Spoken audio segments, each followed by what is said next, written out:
Disclaimer. This video is for entertainment purposes only.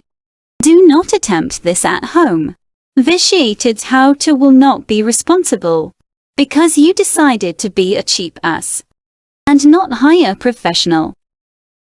On with the show.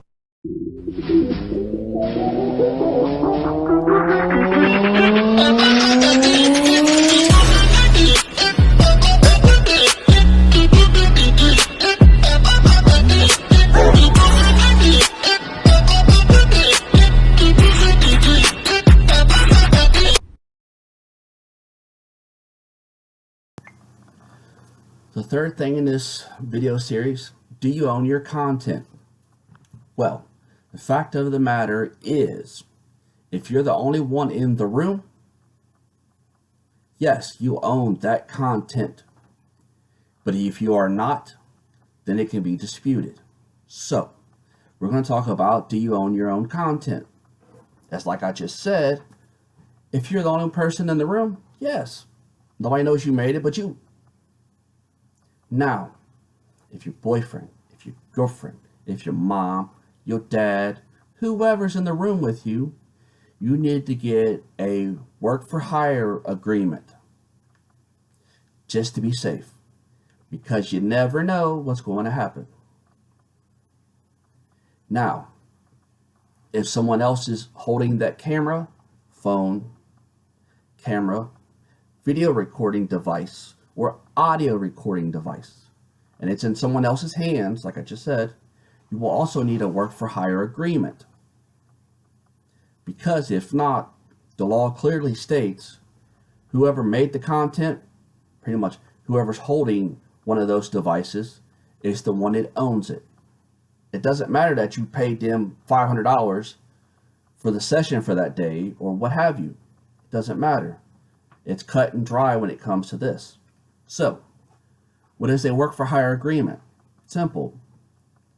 You are paying a photographer, a videographer, or someone holding the recording device a certain amount of money for that session, and you're also having him or she assigning away their rights to the copyright of that video or whatever is captured that day to you, the person that paid them.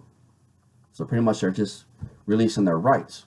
Failure to do so will result in your videos being taken away and possibly get sued for a licensing fee. Kind of like what the record company's doing to everybody that's hijacking their videos and music off torrents and all that. Same thing. So with that being said, you have to have that form, but you can also have an employment agreement where you employ somebody, where you take out the taxes and what have you, if you have someone that you use all the time. Kind of like a 1099 kind of thing, but it's, you got to talk to a tax professional and somebody else about that, because I have to keep saying this because morons don't figure it out. I'm not a lawyer, but I'm telling you what I had to go through to set up these 4 accounts for somebody, for a few people. So I'm just telling you the things I had to go through and the hoops I'm jumping through to make this damn account work. And yes, I got something I'm kind of reading off of and what have you. There are some kind of exemptions. There's a section 17 USC weird squiggly 101. I'll put in the comments so you guys can be your own Google lawyers and figure out what you need from there. But I can't stress enough of how important this is to make sure you have these forms, because if people nowadays, they're trying to sue for anything, just get a free paycheck. So you got to make sure you have all this information.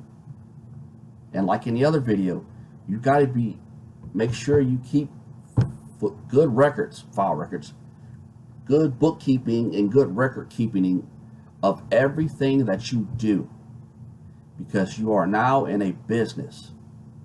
And if you're doing anything above R, you're a pornographer, which is even harder and more scrutinized. and more ways to get your butt put in jail. You just don't understand what's going on. But you're about to learn. Especially if you fuck up, you're going to learn. So, that's short, sweet, and to the point, because the next set of videos are going to be long as hell. So, I'm just trying to get you prepared for what's about to come. Thanks for stopping by.